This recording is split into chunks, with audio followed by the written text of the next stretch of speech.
সেনাপ্রধান জেনারেল ওয়াকারুজ্জামান গত 21শে আগস্ট সরকারি সফরে চীন যান এবং বুধবার রাতে দেশে ফেরেন। আন্তঃবাহিনী জনসংযোগ পরিদপ্তর আইএসপিআর জানায়, সফরকালে তিনি চীনের পিপলস লিবারেশন আর্মির স্থলবাহিনীর পলিটিক্যাল কমিশনার জেনারেল চেন হুই সহ চীনের উচ্চপদস্থ সামরিক ও বেসামরিক কর্মকর্তাদের সাথে সৌজন্য সাক্ষাৎ করেন। এ সময় দ্বিপক্ষীয় স্বার্থ সংশ্লিষ্ট নানা বিষয় ছাড়াও রোহিঙ্গা প্রত্যাবর্তনে চীনের সহায়তার বিষয়ে আলোচনা হয়। আইএসপিআর এর বিজ্ঞপ্তিতে বলা হয়, সেনাপ্রধান 22শে আগস্ট পিএলএ সদর দপ্তরে পৌঁছালে তাকে গার্ড অফ অনার দেয়া হয়। পরবর্তী সময়ে তিনি জেনারেল চেন হুইয়ের সাথে বৈঠকে বসেন। বৈঠকে দুই দেশের কৌশলগত সহযোগিতা বৃদ্ধি, জনগণের পারস্পরিক যোগাযোগ জোরদার এবং জোরপূর্বক বাস্তুচ্যুত মিয়ানমারের নাগরিকদের প্রত্যাবর্তনে সহায়তা প্রসঙ্গে আলোচনা হয়। এছাড়া বাংলাদেশের সামরিক শিল্পের উন্নয়নে চীনের সহযোগিতা নিয়েও মত বিনিময় করা হয়। 23শে আগস্ট সেনাপ্রধান চীনের নরিনকো গ্রুপের প্রেসিডেন্ট চেন দেফাং এর সাথে সৌজন্য সাক্ষাৎ করেন। এ সফরে তিনি পিএলএর একাডেমি অফ আর্মার্ড ফোর্সের বেইজিং ক্যাম্পাসের প্রশিক্ষণ সুবিধা ও আধুনিক সামরিক সরঞ্জাম উৎপাদন গবেষণাগারও ঘুরে দেখেন। আমরা হঠাৎ করে দেখতে পারলাম যে রাজশাহী বিশ্ববিদ্যালয়ে সেখানে রাকসু বন্ধ করার একটা প্রচেষ্টা। আমরা দেখতে পেলাম যে চট্টগ্রাম বিশ্ববিদ্যালয়ে একটা ছোট্ট ঘটনাকে কেন্দ্র করে কিভাবে শিক্ষার্থী এবং গ্রামবাসীদের মধ্যে একটা বড় ধরনের সমস্যা তৈরি করা হয়েছে, যেখানে হাজারের বেশি শিক্ষার্থী আহত হয়েছে। এবং আমরা দেখতে পেলাম কিভাবে বাংলাদেশ কৃষি বিশ্ববিদ্যালয়ে সেখানে বিশ্ববিদ্যালয়গুলোতে গ্রামবাসীরা হামলা করেছে। আমরা মনে করি এই ডাকসুতে রিটের ঘটনা সহ এই প্রত্যেকটা ঘটনাই একটা আরেকটার সাথে সংযুক্ত, এবং এই প্রত্যেকটা ঘটনায় যে বিশ্ববিদ্যালয়গুলোতে নতুন করে যে ছাত্র সংসদ নির্বাচনের আলোচনা উঠছে বা পরিবেশটা তৈরি হচ্ছে, সেই পরিবেশটাকে বানচাল করার জন্য করা হচ্ছে। এবং এটা স্পষ্ট যে বাংলাদেশের এখন যে এস্টাবলিশমেন্টের একটা অংশ তারা চায় না যে বিশ্ববিদ্যালয়গুলোতে শিক্ষার্থীদের এই গণতান্ত্রিক অধিকারটা রক্ষা হোক। তারা চায় না বিশ্ববিদ্যালয়গুলোতে ছাত্র সংসদ নির্বাচন হোক, এখানে শিক্ষার্থীদের যে প্রতিনিধি আছে সেই প্রতিনিধিরা উঠে আসুক। কারণ আমরা দেখেছি বাংলাদেশে এই ধরনের এস্টাবলিশমেন্ট শেখ হাসিনা তৈরি করে, যে এস্টাবলিশমেন্ট ফ্যাসিবাদ তৈরি করে, ফ্যাসিস্ট তৈরি করে, সেই এস্টাবলিশমেন্টের সবচাইতে বড় শত্রু ছিল এই ছাত্ররা এবং এই ছাত্রদের প্রতিনিধিত্ব। সেই ছাত্রদের প্রতিনিধিত্ব যাতে এনশিওর না হয়, সেই জন্যই আমরা ক্যাম্পাসগুলোতে এই ধরনের অস্থিতিশীলতা দেখতে পাচ্ছি। আমরা দেখতে পাচ্ছি যে ঢাকা বিশ্ববিদ্যালয়ে এই মুজিববাদী বামরা যারা বাংলাদেশের রাজনীতির ফ্রিঞ্জ এলিমেন্ট, তারা বাংলাদেশে এই ডাকসুকে বানচাল করার জন্য বারবার নানা ধরনের অপচেষ্টা করে আসছে। যখন তারা সেগুলোতে ব্যর্থ হয়েছে, তারই ধারাবাহিকতায় আমরা দেখতে পেলাম যে একটা রিট করা হয়েছে, এবং সেই রিটের আলোকে যে ঢাকা বিশ্ববিদ্যালয়ের যে ছাত্র সংসদ নির্বাচন সেটিকে বন্ধ করে দেওয়া হয়েছে। এই যে বর্তমানে যেটি বন্ধ করে দেওয়া হয়েছে, এটাকে আমরা কোনো বিচ্ছিন্ন ঘটনা মনে করি না, বরং পূর্বের এবং গত কয়েকদিনের যে ঘটনাগুলো ঘটছে তারই একটা এক্সটেনশন হিসেবে আমরা দেখি। আমরা মনে করি যে মুজিববাদী বামরা যারা বিনা প্রশ্নে বাংলাদেশের রাজনীতিতে পুনর্বাসিত হচ্ছে, তাদেরকে অবশ্যই একটা রিকনসিলিয়েশন প্রসেসের মধ্য দিয়ে আসতে হবে। তাদেরকে অবশ্যই তাদের যে পূর্বের কৃতকর্ম আছে সেটার জন্য ক্ষমা চাইতে হবে এবং তাদের অবস্থান পরিষ্কার করতে হবে। কারণ আমরা দেখেছি এই মুজিববাদী বামরা আওয়ামী লীগের সময়ও ছাত্রলীগের আগে এরা এ টিম হিসেবে কাজ করেছে, এবং ছাত্রলীগ নিজে বি টিম হিসেবে কাজ করেছে। এরা আওয়ামী লীগের যে ন্যারেটিভ এবং এজেন্ডাগুলো ছিল সেগুলো সমাজে এস্টাবলিশ করেছে। এই জায়গায় আমাদের সবাইকে সতর্ক হইতে হবে যে এই মুজিববাদী বাম যে গোষ্ঠীগুলো আছে, তাদের ক্যাম্পাসে না আছে অ্যাকসেপ্টেন্স, না আছে অবস্থান, কিন্তু তারা ডাকসুর মতো এই গুরুত্বপূর্ণ জায়গাগুলোতে এসে এখানে নির্বাচনটাকে, বিশ্ববিদ্যালয়ের পরিবেশকে অস্থিতিশীল করা এবং নির্বাচনকে বানচাল করার জন্য চেষ্টা করছে। আমাদেরকে স্ট্রংলি এদের বিরুদ্ধে ভয়েস রেজ করতে হবে, কথা বলতে হবে। এবং আমরা মনে করি এদেরকে যদি আমরা একটা বাধা না দেই, একটা রিকনসিলিয়েশন প্রসেসের মধ্যে দিয়ে না দেই, বাংলাদেশের সামনের দিনের রাজনীতিকে এরা আমাদের জন্য, শিক্ষার্থীদের জন্য, বাংলাদেশের জনমানুষের জন্য আরো বেশি কঠিন করে তুলবে, এবং আওয়ামী লীগের যে পুনর্বাসন, সেই পুনর্বাসনকে সহজতর করবে। ডাকসু নির্বাচন হচ্ছে, এটা আসলে অন্য যে কোনো সময় তুলনায় অনেক বেশি প্রতিদ্বন্দ্বিতামূলক এবং এক ধরনের একটা সহাবস্থান কিন্তু আমরা সবার মধ্যে আশা করছি। সেক্ষেত্রে আমার যেটা কথা থাকবে সেটা সকলে যাতে আমরা স্টুডেন্টের ওয়েলফেয়ারের জন্য কাজ করি, জিতি বা হারি, আমরা যাতে স্টুডেন্টদের কথা মাথায় রেখে আমরা আমাদের সকল কর্মসূচি যাতে সাধারণ স্টুডেন্টদের ওয়েলফেয়ারের কথা চিন্তা করে ঠিক করি। এটাই। ইতিমধ্যেই একটা প্রবণতা দেখা যাচ্ছে ইউনিভার্সিটিতে, যেমন গতকালকে ইউনিভার্সিটি হুট করেই বন্ধ ঘোষণা করা হয়েছিল 4 দিনের জন্য, 7 তারিখ থেকে মানে শুক্রবার থেকে মঙ্গলবার পর্যন্ত ইউনিভার্সিটি হুট করে বন্ধ ঘোষণা করা হয়, যার কারণে অনেক স্টুডেন্টই কিন্তু বাড়ি যাওয়ার প্রস্তুতি নিচ্ছে। যার ফলে কিন্তু দলীয় যারা ছাত্র রাজনীতি সংগঠনের সাথে যে যুক্ত যে সাধারণ স্টুডেন্টরা, তারাই কিন্তু দেখা যাবে যে এখানে ভোটটা দিবে। তখন কিন্তু জেনারেল স্টুডেন্টের পার্টিসিপেশনটা ওভাবে থাকবে না। তো আমাদের মতো যারা স্বতন্ত্রভাবে এখানে ইলেকশনে দাঁড়াচ্ছে, তাদের লেভেল প্লেইং ফিল্ডটা কিন্তু আমরা হারিয়ে ফেলছি। পাশাপাশি আমরা বলেছি যে ভোট কেন্দ্র বাড়াতে হবে, কিন্তু আমরা দেখতে পাচ্ছি যে ইউনিভার্সিটি প্রশাসন ভোট কেন্দ্র খুবই লিমিটেড রেখেছে, যাতে কোনোভাবেই কাস্টিং 20,000 থেকে 25,000 বেশি না হয়। সো আমাদের এই দুটো কনসার্ন আমাদেরকে বারবার আমাদের জন্য একটা বড় ধরনের আশঙ্কা তৈরি করছে যে এই ভোট কেন্দ্র যদি এখানে কোনো লাইন জেমিং এর সুযোগ থাকে বা এখানে বিশাল লম্বা লাইনের কারণে দেখা যাবে এখানে ভোট সুষ্ঠু হবে না। পাশাপাশি একটা বিশৃঙ্খলা তৈরি হওয়ার একটা আশঙ্কা আমি দেখছি, কারণ এক লাইনে যদি আপনার 300-400 স্টুডেন্ট থাকে, এটা তো আসলে ডিজাস্টার ক্রিয়েট করবে। আর পাশাপাশি যেটা বলতে চাই, ক্যাম্পাসে স্টুডেন্টরা যাতে ভোট দিতে আসে, তাদের সবারই পরীক্ষা নানান ধরনের অ্যাক্টিভিটিস এর মধ্যে আছে। এই জায়গাগুলো ক্যাম্পাস প্রশাসন দেখেনি, তার পরীক্ষার মাঝখানে কিন্তু ডাকসুটা দিয়েছে। তারপরও আমরা বলেছি যেহেতু ডাকসু হওয়া দরকার, আমরা সেটাকে সাধুবাদ জানিয়েছি, কিন্তু পরীক্ষার সাথে যে ধরনের সামঞ্জস্য ক্রিয়েট করা দরকার ছিল সেটা কিন্তু ক্যাম্পাস প্রশাসন আসলে করেনি। পাশাপাশি ডাকসু এই ক্যাম্পাস যদি এখানে হুট করে বন্ধ করে দেওয়া হয়, তাহলে কিন্তু আমাদের জন্য লেভেল প্লেইং ফিল্ডটা থাকবে না। তো আমরা আশা করবো যে এখানে ভোট কেন্দ্র এবং ক্যাম্পাস বন্ধ, এই দুটো বিষয়কে তারা খুবই সিরিয়াসলি বাধা দিবে। এখন বাংলাদেশে তো কালো টাকা সাদা করার যে নির্বাচনের মধ্য দিয়ে প্রচুর ব্ল্যাক মানি ফ্লাডেড হয়, এটা জাতীয় নির্বাচনে প্রচুর হয়। আমাদের যে ক্যাম্পাস নির্বাচন সেটার ব্যাপারে আমি পুরোপুরি বলতে পারবো না, কিন্তু এখানেও সম্ভাবনা আছে, কারণ টাকাটা তো আসলে কোনো হিসাব নেই। সেক্ষেত্রে আমরা যেটা এখানে বলতে পারি সেটা হচ্ছে আমাদের ক্যাম্পাস প্রশাসনের পক্ষ থেকে ওই ধরনের স্বচ্ছতা, জবাবদিহিতা এবং আর্থিক স্বচ্ছতা যদি এখানে খতিয়ে রাখা হতো, তাহলে একটা জিনিস পরিষ্কার বোঝা যেত যে কোন টাকা আসলে কোথা থেকে আসছে। কিন্তু আমরা জুলাইয়ের পরপরও বলেছিলাম যে রাজনৈতিক দলগুলোর আসলে আর্থিক স্বচ্ছতার হিসাব প্রয়োজন, কিন্তু সেটা আমরা সেভাবে দেখিনি। আর আর্থিক বিষয়টার সাথে কিন্তু পেশি শক্তি এবং অন্যান্য বিষয়গুলো যুক্ত। বিশ্ববিদ্যালয় প্রশাসনের আহ্বান সত্ত্বেও আইন শৃঙ্খলা রক্ষাকারী বাহিনীর নির্লিপ্ততা। সচিবালয়ে গিয়ে শুনলাম তারা অভিমান করে বলেছেন, আমরা না গেলে দেখি আপনারা কিভাবে পরিস্থিতি সমাধান করেন। এটা কি কোনো রাষ্ট্রের দায়িত্বপ্রাপ্ত মানুষের কথা হতে পারে? আমি আজকে কিছুক্ষণ আগে স্বরাষ্ট্র সচিবের সাথে দেখা করেছি, চট্টগ্রাম বিশ্ববিদ্যালয়ের সাবেক ছাত্র একজন উপদেষ্টার সাথে সাক্ষাৎ করেছি। ওনাদেরকে বলেছি যে চট্টগ্রাম বিশ্ববিদ্যালয়ের যে ঘটনাটা ঘটেছে, এর সবচেয়ে দুঃখজনক দিক হচ্ছে বিশ্ববিদ্যালয় প্রশাসনের আহ্বান সত্ত্বেও আইন শৃঙ্খলা রক্ষাকারী বাহিনীর নির্লিপ্ততা। আপনারা দেখেছেন বিশ্ববিদ্যালয়ের বিশ্ববিদ্যালয়ের প্রক্টর রাহাজারি করে বলেছেন ওনারা বারবার সাহায্য চেয়েছেন, কিন্তু প্রশাসনের পক্ষ থেকে সাহায্য পান নাই। চট্টগ্রাম বিশ্ববিদ্যালয় যেহেতু একটা শহর থেকে দূরে একটা গ্রামের মধ্যে, রাজশাহী বিশ্ববিদ্যালয় শহরতলিতে, জাহাঙ্গীরনগর বিশ্ববিদ্যালয় একটু গ্রামাঞ্চলে, এই সমস্ত বিশ্ববিদ্যালয়গুলোতে স্থানীয় লোকালয়ের সাথে একটা ঝামেলা আমরা সবসময় দেখি, এটা হয়।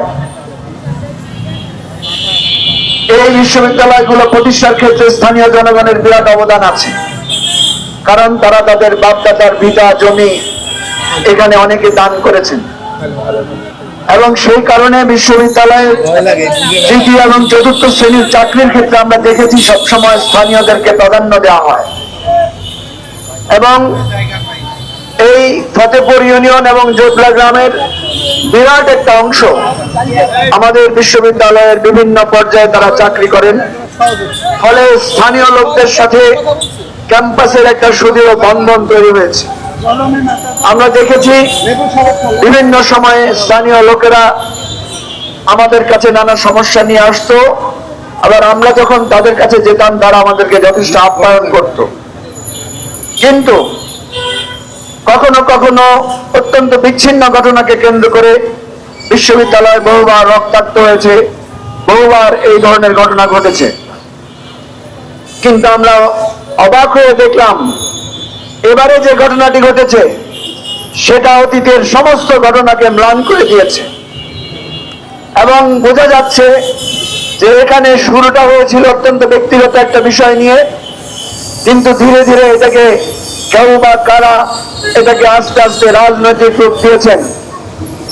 এমনকি আমার অসহায় বিশ্ববিদ্যালয়ের ছাত্ররা যারা কটেজে এবং ওই গ্রামেই থাকতেন, যাদের ঘর ভাড়া দিয়ে ওই গ্রামের লোকদেরই অনেকের জীবিকা নির্বাহ হয়, তাদেরকে তারা নির্মম ভাবে আঘাত করেছেন, আহত করেছেন।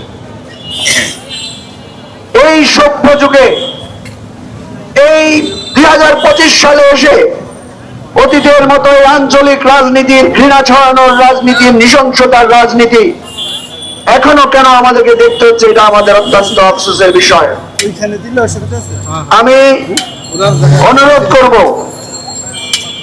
ঢাকায় এখানে আমাদের চিটাং ইউনিভার্সিটি অ্যালামনাই আছেন, এখানে চিটাং ইউনিভার্সিটি ক্লাব আছেন, আমরা অনুরোধ করব, এখানে মান্না ভাই আছেন, উনি প্রায় সবগুলোরই উপদেষ্টা। আমাদের সকল অ্যালামনাইদের দ্রুত মিটিং ডাকা দরকার, বিশ্ববিদ্যালয় প্রশাসনের সাথে যোগাযোগ করে এর ব্যাপারে প্রয়োজনে প্রধান উপদেষ্টার সাথে কথা বলে চট্টগ্রাম বিশ্ববিদ্যালয়ে যে হিংসাত্মক পরিস্থিতি তৈরি হয়েছে এটা অবশ্যই দমন করতে হবে, বন্ধ করতে হবে, এটার একটা সমঝোতামূলক সমাধানে পৌঁছাতে হবে। কারণ আপনারা জানেন বিশ্ববিদ্যালয়ের দুটি প্রবেশদ্বার আছে, 1 নম্বর গেট এবং 2 নম্বর গেট। দুটো গেট এই গ্রামের মধ্য দিয়ে প্রবেশ করতে হয়। সুতরাং এই সন্ত্রাস এবং এই ধরনের যদি আঞ্চলিক জিজ্ঞাসা অব্যাহত থাকে তাহলে এটা আরো ভয়ানক পরিস্থিতির সৃষ্টি করতে পারে। 2 দিন পরে যখন বিশ্ববিদ্যালয় চালু হবে, বিশ্ববিদ্যালয়ের কর্মচারীরা এই জোবলা গ্রামের লোকেরা যখন ক্যাম্পাসে আসবে তখন কি পরিস্থিতি হবে?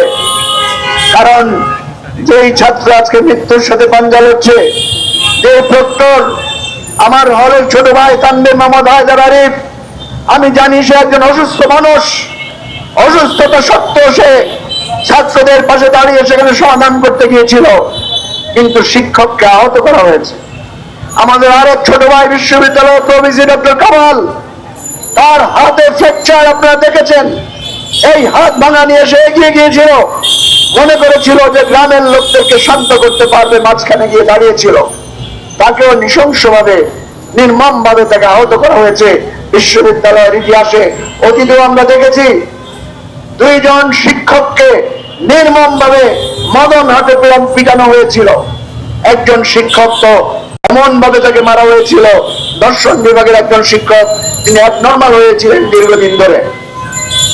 প্রিয় ভাই বন্ধুগণ, সবচাইতে দুঃখের বিষয়, রাষ্ট্র কোনো আবেগ, অনুভূতি, মান অভিমানের জায়গা নয়। আমরা দেখলাম ঢাকার একটি ঘটনাকে কেন্দ্র করে চট্টগ্রাম বিশ্ববিদ্যালয়ের পরিস্থিতি নিয়ন্ত্রণের জন্য পুলিশ বা সেনাবাহিনী কেউ এগিয়ে যান নাই। আমি আজকে সচিবালয়ে গিয়ে শুনলাম তারা অভিমান করে বলেছেন, আমরা না গেলে দেখি আপনারা কিভাবে পরিস্থিতি সমাধান করেন। এটা কি কোনো রাষ্ট্রের দায়িত্বপ্রাপ্ত মানুষের কথা হতে পারে? আমরা এই ধরনের কথা যারা বলেছেন, এই ধরনের আচরণ যারা করেছেন, তাদের বিবেকের কাছে প্রশ্ন রাখতে চাই। বিশ্ববিদ্যালয়ের ছাত্রদের হাজারের মুখে দাঁড়িয়ে আপনারা এই রাষ্ট্রের বেতনভুক্ত একজন দায়িত্ববান লোক হিসেবে অত্যন্ত অন্যায় এবং অবিচার করেছেন।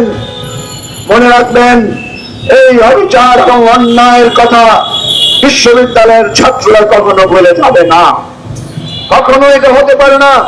আমরা জীবনে বহুবার পুলিশের বিরুদ্ধে মিছিল করেছি, পুলিশের বিরুদ্ধে স্লোগান দিয়েছি, পুলিশের সাথে সংঘর্ষ হয়েছে। এরপরও আমরা দেখেছি যখনই আইন শৃঙ্খলা ব্যাঘাত ঘটেছে, আমরা যখন পুলিশের সাহায্য চেয়েছি, পুলিশ আমাদের পাশে সাহায্যের হাত নিয়ে এগিয়ে এসেছে। প্রিয় ভাই বন্ধুগণ, পুলিশ এবং সেনাবাহিনীকে বলবো, আপনারা এই রাষ্ট্রের প্রতিনিধি। এক জায়গার ঘটনার অভিমান, এক জায়গার ঘটনাকে কেন্দ্র করে আরেক জায়গায় সেটার ক্ষেত দেখানোর, এটা আপনারা খুবই ভুল করেছেন। ভবিষ্যতে এই ধরনের ভুল যাতে আপনারা না করেন, আপনাদের কাছে আমাদের অনুরোধ থাকবে।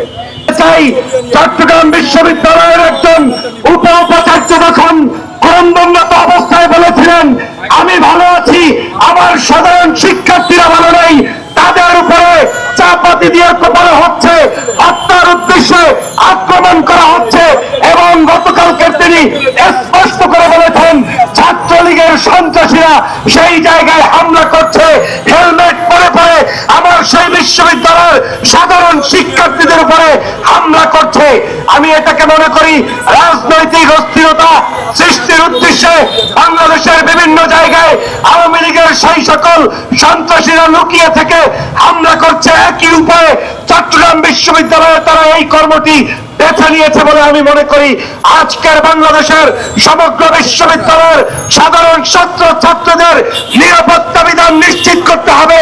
দল মত ভিন্ন আদর্শের হলেও বিশ্ববিদ্যালয়ের শিক্ষার্থীদেরকে নিরাপত্তায় ঝুঁকিতে রেখে বাংলাদেশের নিরাপত্তা কখনো সুন্দর হতে পারে না। আজকের যে চট্টগ্রাম বিশ্ববিদ্যালয়ে আমরা আক্রান্ত হয়েছি, ওই বিশ্ববিদ্যালয়ের একজন মেধাবী শিক্ষক ছিলেন বর্তমান ইন্টিরিয়মের প্রধান উপদেষ্টা ডক্টর মোহাম্মদ ইউনূস। অথচ সেই ডক্টর মোহাম্মদ ইউনূসের বিশ্ববিদ্যালয় আজকে রক্তে রঞ্জিত। সেটা বাংলাদেশের রাজনীতির জন্য, এই আজকের অন্তর্বর্তীকালীন সরকারের জন্য অত্যন্ত বেদনাদায়ক এবং লজ্জার।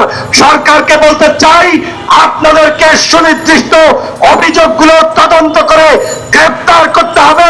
আইনের মাধ্যমে ছাত্রলীগের কার্যক্রম যেভাবে বাংলাদেশে নিষিদ্ধ, বিশ্ববিদ্যালয়ের এরিয়া সহ বিভিন্ন জায়গায় তাদের সকল অপতৎপরতার বিরুদ্ধে আইনানুগভাবে ব্যবস্থা গ্রহণ করতে হবে।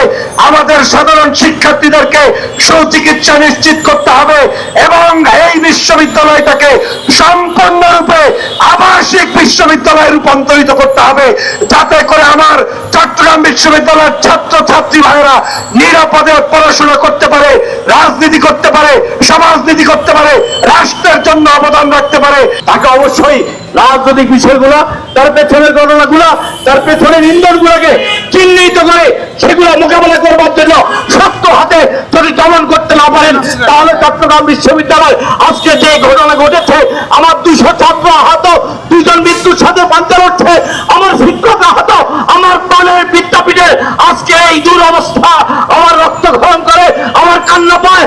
আজকে এই অবস্থা থেকে উত্তরণের জন্য আমরা যারা এখানে দাঁড়িয়েছি, সারা বাংলাদেশে ছড়িয়ে ছিটিয়ে থাকা প্রাক্তন ছাত্ররা, আমরা মনে করি আমাদের কিছু করবার আছে। সেই জন্যই প্রতিবাদ করা, প্রতিরোধ করা এবং এই বিশ্ববিদ্যালয়ের আমাদের ছোট ভাই বোনদেরকে রক্ষা করবার জন্য আমাদের যাহা যাহা করা কত দরকার, সেই উদ্যোগের সাথে, সেই আয়োজনের সাথে আমরা সকলে থাকবো। কারণ নাই, তারা ব্যর্থ হয়েছেন, তাদের ব্যর্থতার দায় স্বীকার করে নিতে হবে। আরেকটি বিষয়, আমাদের আইন শৃঙ্খলা বাহিনী আসলে যেভাবে ভূমিকা রাখার কথা ছিল, তারা সেই ভূমিকা রাখতে পারে নাই। আমরা একটু আগে দেখেছি বিশ্ববিদ্যালয় এলাকায় 144 ধারা জারি করা হয়েছে, পাশাপাশি হচ্ছে সেনাবাহিনী মোতায়েন করা হয়েছে।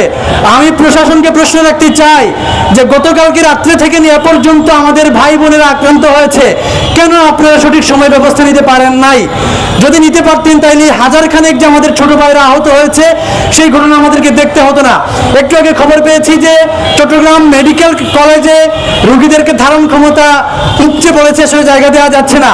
চট্টগ্রামের অন্যান্য বেসরকারি মেডিকেলে তাদেরকে নিতে হচ্ছে। তো এই ঘটনার দায় প্রশাসনকে নিতে হবে এবং সর্বোপরি আমি মনে হয় আসলে এই ঘটনার পরে বাংলাদেশে যে আসলে একটা সরকার আদৌ বিলং করে, সেটা আমার কাছে মনে হচ্ছে না। সার্বিকভাবে আমরা আজকের এই জমায়েত থেকে আহ্বান করতে চাই, সঠিক তদন্তের মাধ্যমে যারা জড়িত, যে সন্ত্রাসীরা এই ঘটনার পেছনে জড়িত, অনেক ভিডিও ফুটেজ আছে, সেগুলো তদন্তের মাধ্যমে তাদেরকে সঠিকভাবে ব্যবস্থা নেওয়া হোক। পাশাপাশি হচ্ছে যারা বা যে ঘটনা উস্কে দিয়েছে কিংবা এই পর্যায়ে নিয়ে গেছে, সঠিক তদন্তের মাধ্যমে তাদের বিরুদ্ধে ব্যবস্থা নেওয়া হোক। কয়েকদিন আগে চট্টগ্রাম বিশ্ববিদ্যালয়ে সো কল্ড জুলাই প্রশাসন বসার পরে চট্টগ্রাম বিশ্ববিদ্যালয়ে 11 জন মেয়েকে গণহারে বহিষ্কার আদেশ দেওয়া হয়। আমি জানি না আপনারা এই ঘটনাটার সাথে পরিচিত আছেন কিনা, বাট কেউ যদি ঘটনাটা একটু ফলো করেন তাহলে দেখবেন সেই সময়ে, সেই ঘটনাটা চলাকালীন সময়ে প্রক্টরের আচরণটা কিরকম ছিল। প্রক্টর একজন বিশ্ববিদ্যালয়ের সম্মানিত শিক্ষক, তিনি প্রক্টরের দায়িত্বে আছেন। তিনি দায়িত্বে থাকা অবস্থায় বিশ্ববিদ্যালয়ের শিক্ষার্থীদেরকে নিয়ে বিভিন্ন রকম নোংরা সেক্সিস্ট মন্তব্য করেছেন। এবং দেখেন, খুব অদ্ভুত ব্যাপার, সে বলেছে হানি ট্র্যাপে পড়েছে। ঠিক আছে, হানি ট্র্যাপের কথা বলে এখন পর্যন্ত সে পদে বহাল আছে। ঘরে মেয়েরা কেন 9টার আগে ঢুকে পড়ে না, হলে কেন মেয়েরা 10টার আগে ঢুকে পড়ে না? আমাদের সময় আন্দোলনের পরে প্রশাসন বলেছিল আমরা হলে সময়সীমা বাদ দিয়ে দিয়েছি, সেই সময়সীমা জুলাইয়ের প্রশাসন আবার নিয়ে এসেছে। বিশ্ববিদ্যালয়ের প্রক্টর যখন গাড়িতে করে ঘুরে বিশ্ববিদ্যালয়ের মেয়েদেরকে ধরে ধরে তার গার্ডিয়ানদেরকে কল দেয় যে তোমার মা কি জানে তুমি এখন রাতে বাইরে আছো, সেই জায়গা থেকে একজন দারোয়ানের এই সাহসটা হতেই পারে যে একটা মেয়ে রাতে 12টা করে বাসায় ফিরেছে, তাকে একটা চড় মেরে দেয়। এই ঘটনাটার গ্রাউন্ডটা কিন্তু চট্টগ্রাম বিশ্ববিদ্যালয় প্রশাসন নিজে বানিয়েছে, ঠিক আছে? এটি হলো একেবারে ঘটনার সূত্রপাত যেখান থেকে। এরপরে আমরা দেখলাম যে ঘটনার সূত্রপাত হওয়ার পর থেকে এলাকাবাসীর সাথে শিক্ষার্থীদের যে ঝামেলাটা, আমি যদি একটু রাতের ঘটনাটা রিকল করি, রাতের বেলা 2 ঘন্টা পরে সহকারী প্রক্টর তাদের প্রক্টরদেরকে নিয়ে ঘটনাস্থলে যান। সেখানে যাওয়ার পরে তারা কি করেন, তারা বলেন যে কোনো ঝামেলা হয় নাই, ঝামেলা সলভ হয়ে গেছে, চলো আমরা চলে যাই। এখন আপনি বিশ্ববিদ্যালয়ের প্রক্টর, আপনি সেখানে গিয়েছেন, সেখানে যাওয়ার পরে আপনি ঝামেলা সমাধান না করে নামকা ওয়াস্তে ঝামেলা সলভ হয়ে গেছে বলে কয়েকটা দলের নেতাদেরকে নিয়ে আপনি চলে যেতে পারেন না। এবং প্রক্টর ওইখান থেকে চলে যাওয়ার পরে শিক্ষার্থীদের উপর আরেক দফা হামলা করা হয়। এর মানে বলুন তো এলাকাবাসীর কাছে কিংবা অন্যান্য মানুষজনের কাছে কি মেসেজ যাচ্ছে যে প্রক্টর এসেছে, বলেছে ঝামেলা শেষ, এরপর আমি মারলেও সেটা কোনো ইস্যু হবে না। দেখুন আপনার সন্তান, বিশ্ববিদ্যালয়ের শিক্ষার্থীরা বিশ্ববিদ্যালয় প্রশাসনের কাছে আচরণ করে বা তারা কথায় কথায় বলে থাকে তোমরা আমাদের সন্তান তুল্য। তো আপনি কিভাবে আপনার কয়েকটা সন্তানকে নিয়ে এলাকা থেকে বের হয়ে গেলেন আর বাকি সন্তানদেরকে এলাকাবাসীর হাতে রেখে গেলেন? এই যেখানে সোকল এলাকাবাসী কথাটা বলছি, এটা নিয়েও অনেক আলাপ আছে। এখানে প্রশ্নটা হলো যে আপনারা তো জানেন চট্টগ্রাম বিশ্ববিদ্যালয় থেকে চট্টগ্রাম বিশ্ববিদ্যালয়ের সাথে বর্তমানে যে উপদেষ্টারা আছেন, ডক্টর ইউনূসের কথাই আমি বলি না কেন, ডক্টর ইউনূস যে নোবেল প্রাইজ পেয়েছেন তার ঠিক কোন শাখা থেকে তিনি নোবেল প্রাইজ পেয়েছেন এর থেকে লজ্জার কোথাও নাই। আমি আমার ছোট ভাই বোনরা যারা আছে তাদেরকে তাদের বাবা মারা কিসের ভরসা বিশ্ববিদ্যালয়ে পাঠিয়েছে? প্রক্টরদের ভরসা, বিশ্ববিদ্যালয় প্রশাসনের ভরসা। সেই প্রশাসন যদি নিজেদেরকে সেভ করতে না পারে তাহলে সেই প্রশাসন কিসের প্রশাসন? জুলাইয়ের প্রশাসন বলে যাদেরকে বসানো হয়েছে, আমরা তো বিশ্ববিদ্যালয়ে রাজনীতি করেছি, সেই 15 বছর ধরে ছাত্রলীগের যেই অত্যাচার নির্যাতন সেসবের বিরুদ্ধে তো আমরা সবসময় সরব ছিলাম। আপনারা যদি একটু ঘেটে দেখেন আপনারা সব জায়গায় এই পরিচিত কয়েকটা মুখ দেখতে পাবেন।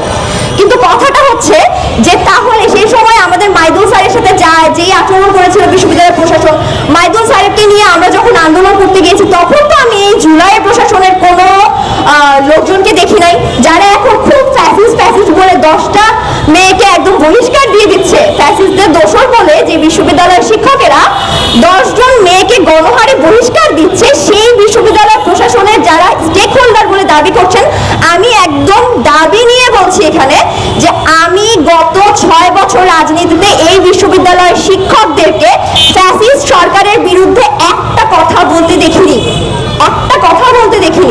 সো এখানে আলাপটা হচ্ছে, এখানে আমরা যতই বলি না কেন, যাই কথা বলি না কেন, এখানে আমি বিশ্ববিদ্যালয়ের সাবেক শিক্ষার্থী হিসেবে পুরো দায়টা দিতে চাই বিশ্ববিদ্যালয় প্রশাসনকে। বিশ্ববিদ্যালয় প্রশাসন পরিস্থিতি নিয়ন্ত্রণে আনতে পারে নাই, নাকি এটা তাদের চাকরির আগে অস্ত্র রিলেটেড কোনো খেলা, সেটাও আমাদেরকে বুঝতে হবে। আমি সুষ্ঠু বিচার চাইছি না, সুষ্ঠু বিচার চাবো না, কারণ কার কাছে যাব? আবারও সেই একই প্রশ্ন আসছে, ঠিক তাই না? 1 বছর আগেও এই প্রশ্নটা করছিলাম যে কার কাছে যাব, এখনো বলছি কার কাছে যাব। খুব ইন্টারেস্টিং জিনিসগুলো যে আমাদের সুষ্ঠু বিচার চাওয়ার জায়গাটা নাই। কুয়েটের হামলা আমরা দেখেছি, কুয়েটের হামলা সুষ্ঠু বিচার চাওয়ার পরে শিক্ষার্থীদের উপরেই যে মামলা হয়েছে সেটাও আমরা দেখেছি। এখানে আমাদের অনেকের অনেক কথা আসছে, অনেকে বলছে যে বিশ্ববিদ্যালয়ের উস্কানি দিয়ে যারা নিয়ে এসেছে, যা এসেছে। এইগুলোর উপরে সবার প্রথমে আমাদের যেটা নিশ্চিত করতে হবে সেটা হচ্ছে চট্টগ্রাম বিশ্ববিদ্যালয়ের প্রশাসন এই সকল ঘটনার পরে বিশ্ববিদ্যালয়ে বসে থাকতে পারে না। আমরা শুনি না কান টানলে মাথা আসে। আমরা যদি এই ঘটনার জের ধরে বিশ্ববিদ্যালয়ের প্রশাসনকে দায় দিয়ে নতুন প্রশাসন আনা যেতে পারে, তাহলে পরের প্রশাসনের মাথায় থাকবে যে এটা আমাকে হ্যান্ডেল করতে হবে, এই ইস্যুটা আমাকে হ্যান্ডেল করতে হবে। নট নেসেসারিলি আমি গেলাম, আমি গিয়ে বললাম যে হ্যাঁ ঝামেলা শেষ। কালকে রাতে প্রক্টরেরা যা করেছে যে ঝামেলা শেষ, সবাই চলে যাও বলে কয়েকটা দলের নেতাপতিদের নিয়ে চলে গেছে। এই দুঃসাহসটা সাধারণ শিক্ষার্থীদের চেয়ে দলের নেতাদের বড় দেখিয়ে তাদেরকে সেফ সাইডে নিয়ে যাওয়ার দুঃসাহসটা চট্টগ্রাম বিশ্ববিদ্যালয়ে আরো কোনো প্রশাসন যেন কখনো না দেখাতে পারে, সেটা আমাদেরকে নিশ্চিত করতে হবে।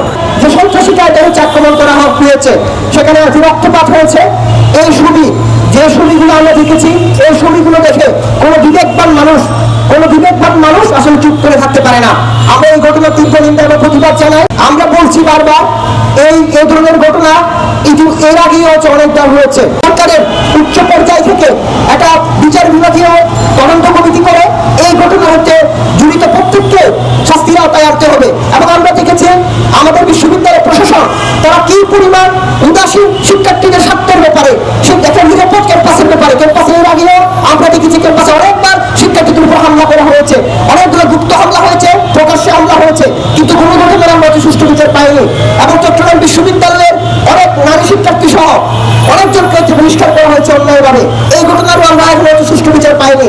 একের পর এক ঘটনা ঘটে চলছে, কিন্তু চট্টগ্রাম বিশ্ববিদ্যালয় মনে হয় আমাদের এই দেশ থেকে বিচ্ছিন্ন কোনো একটা অঞ্চল, বিচ্ছিন্ন কোনো একটা বিশ্ববিদ্যালয়। কার কাছে আইন মন্ত্রী বিচার দাবি করে? কার কাছে? আইন শৃঙ্খলা বাহিনী মানে যদি পুলিশ বলেন, তো পুলিশ গুলো তো আগে যা ছিল এখনো তাই আছে। 8 বছর 1 মাসের মতো সময় গেল, কোনো ব্যবস্থা করা গেল না। শেষ পর্যন্ত প্রধান উপদেষ্টা ডক্টর মোহাম্মদ ইউনূসকে ফোন করতে হলো, তারপরে আর্মি আসলো। এটা কি দেশ? চট্টগ্রাম বিশ্ববিদ্যালয়ের পরিবেশ আমরা যখন পড়তাম, সেই থেকে মাঝে রাজনৈতিক উঠতে পড়তে ঝামেলা, দ্বন্দ্ব, সংঘাত হয়েছে। তারপরেও এইবারে যখন গেলাম, প্রফেসর ইউনূস প্রধান অতিথি ছিলেন, এটা একটা কনভোকেশন ছিল, খুবই চমৎকার পরিবেশ দেখলাম। সেই বিশ্ববিদ্যালয়ে এত বড় সংঘাতপূর্ণ একটা পরিস্থিতি হলো কিভাবে? একেবারে এর উৎস সম্পর্কে আমি বলতে পারবো না। আমাকে যারা যারা রিপোর্ট করেছেন তাদের বিষয়টা এরকম, পত্রিকায় লিখেছে খুবই তুচ্ছ একটা ঘটনায় এটা হয়েছে। একজন ছাত্র একটু বেশি রাতে, যেহেতু ছাত্র ওই এলাকার মধ্যে বাড়ি ভাড়া করে থাকে, সেখানে এসেছিল, তার প্রবেশ দিয়ে ঝগড়া শেষ পর্যন্ত এত দূর গড়িয়েছে। আমার অবাক লাগে, মাত্র 35 কিংবা 40 দিনে 1,500 ছাত্র জীবন দিয়ে একটা নতুন বাংলাদেশ গড়ে তোলবার আকাঙ্ক্ষা আমাদের মধ্যে তৈরি করেছে। আমরা মনে করি মানুষে মানুষে এখন ভালোবাসার সম্পর্ক হবে, সম্প্রীতির সম্পর্ক হবে, সহযোগিতার সম্পর্ক হবে। সেখানে শিক্ষার সর্বোচ্চ পীঠ চট্টগ্রাম বিশ্ববিদ্যালয়ে এত বড় একটা রক্তাক্ত ঘটনা কিভাবে ঘটতে পারে? অনেকেই বলেছেন বিশ্ববিদ্যালয়ের প্রশাসন কি করেছে। পরশু সন্ধ্যায় যখন ঘটনাটা ঘটে, যখন ঘটনাটা আস্তে আস্তে বাড়তে শুরু করে, তখন বিশ্ববিদ্যালয়ের প্রশাসন হস্তক্ষেপ করতে পারত।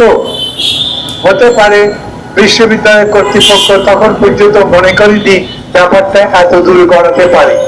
তার পরের দিন গতকালকে রীতিমতো ইংরেজিতে যাকে বলে ফ্লায়ার আপ করা, মানে দাউ দাউ করে জ্বলে ওঠা একটা পরিস্থিতি সেই রকম হয়েছে। আপনারা তো শুনেছেন 2 জন শিক্ষার্থী আইসিইউতে আছে, জীবনের সঙ্গে লড়াই করছে। সকালবেলা যখন আমি খোঁজ দিতে ফোন করলাম, তখন আমাদের সংগঠনের ওখানে যিনি আছেন তিনি বললেন এই 2 জনের জীবন আশঙ্কা আছে, মারাও যেতে পারে।